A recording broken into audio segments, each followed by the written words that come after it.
Manual दिखाने का कारण ये है ताकि जो ट्रांजेक्शन मैंने अभी एसबीटीटीवी जो जिस पे मैंने अभी काम किया है इस मैनुअल के लिए, मैं उसको अभी यूज नहीं कर सकता बिकॉज मेरा इंटरनेट कनेक्शन है इसमें। नाउ एसबीटीटीवी कन्वर्जन आप ऑनलाइन में प्रोसेस कैसे करेंगे? कई बार ऐसा केस आता है आपके पास कि कोई आईपी जो है आपका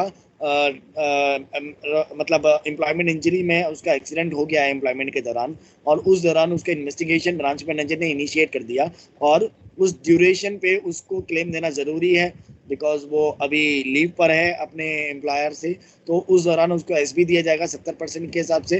देन बाद में जब इन्वेस्टिगेशन होके आ जाएगा तो उसमें जो उसका एरियर पेमेंट होगा डिफरेंस 20% का, वो हम एसबी टू डीबी में कन्वर्ट करके उसको दे देंगे। कैसे करेंगे प्रोसेस मैं आपको दिखा देता हूँ।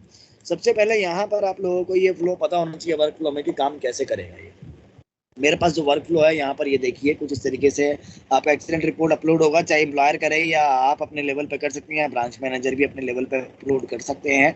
एक्सीडेंट रिपोर्ट जब आपके पास आता है तो ब्रांच मैनेजर के टास्क लिस्ट में वो आपका एम्प्लॉई इंजरी एडमिटेंस करके एक टास्क लिस्ट में आता है, उसमें वहाँ पर चेक करने के लिए आपको उसकी एक्सीडेंट रिपोर्ट मिलती है।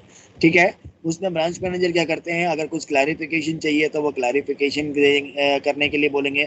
जैसे अगर आपने कोई एक्सीडेंट रिपोर्ट में कुछ ऐसा मिसमैच डेटा देखा जिसमें आपको लगता है कि क्लैरिफिकेशन मेरे को जरूरत है, तो वो क्लैरिफिकेशन के लिए भेज देंगे। आप जब क्लैरिफिकेशन के लिए भेजेंगे तो आगे किसके पास जाएगा वो भी मैं आपको गाइड करूंगा। कई बार ऐसा होता है कि आप मॉडिफाई करने के लिए भेजते हैं या एम्प्लॉयर आपके पास होता है ब्रांच ऑफिस में कि सर हम मॉडिफाई नहीं कर पा रहे हैं जो हमने रिपोर्ट अभी तक भेजी थी, हमने जो है उसमें टाइम और डेट गलत मेंशन कर दिया है जो मेरे को उसको मॉडिफाई करना है, बट मैं मॉडिफाई नहीं कर पा रहा हूँ। मॉडिफाई वो क्यों नहीं कर पा रहा, उसके पीछे का कारण क्या है, वो चीज़ मैं आपको यहाँ पर बताऊंगा अभी। तो पहले हम लोग यहाँ पर एक एक्सीडेंट रिपोर्ट को अपलोड कर लेते हैं, चाहे एलडीसी यूडीसी ब्रांच मैनेजर करे या फिर आपका एम्प्लॉयर करे। ठीक है, प्रोविजन सभी के पास है एक्सीडेंट रिपोर्ट को अपलोड करने का। अभी जैसे इंश्योरेंस की एप्लीकेशन की बात कर रहे हैं तो अभी हम स्टाफ की बात कर रहे हैं, तो स्टाफ में अपने पास एलडीसी यूडीसी मैंने ब्रांच ऑफिस से मैंने लॉगिन ले लिया और लॉगिन लेने के बाद आप देख सकते हैं कि यहाँ पर मेरे को एक चीज देखने को मिली है, अपलोड सर्टिफिकेट और एक्सीडेंट रिपोर्ट अपलोड करने का प्रोविजन अपने पास। जब मैंने यहाँ पर अपलोड एक्सीडेंट रिपोर्ट पे क्लिक किया, एक्सीडेंट रिपोर्ट पे जैसे क्लिक करके ही मैंने जिस आईपी का एक्सीडेंट रिपोर्ट मैंने यहाँ पर एंटर करना है। अब आपको पता कैसे चलेगा कि डिटेल क्या क्या कैप्चर करनी है? बेसिकली जो डिटेल कैप्चर करनी होगी वो एम्प्लॉयर आपके पास लेके आएगा। अगर एम्प्लॉयर ने खुद से एक्सीडेंट रिपोर्ट अपलोड करी होगी तो वो ब्रांच मैनेजर के लॉगिन पे दिख जाएगी। बट प्रोविजन ये भी है कि अगर एम्प्लॉयर को नहीं इसके बारे में कोई इन्फॉर्मेशन तो वो आपका ब्रांच ऑफिस में भी विजिट कर सकता है और आप उसके बिहाफ में एक एक्सीडेंट रिपोर्ट अपलोड कर सकते हैं। ठीक, किसके लिए? जो आईपी एक्सीडेंट में मेट किया है। तो मैंने आईपी नंबर एंटर करते हुए न्यू रिपोर्ट मैंने यहाँ पर क्लिक किया। अपने पास यहाँ पर दो ऑप्शन आते हैं ड्रॉप डाउन पे, न्यू और modify last report. Modify last report का काम कब होगा वो मैं आगे आपको बताऊंगा। पहले मैं एक्सीडेंट रिपोर्ट को अपलोड कर देता हूं। जैसे मैंने न्यू रिपोर्ट में सेलेक्ट करते हुए सबमिट किया, मेरे पास 3 टैब में मेरे को यहाँ पर डिटेल्स एंटर करनी है।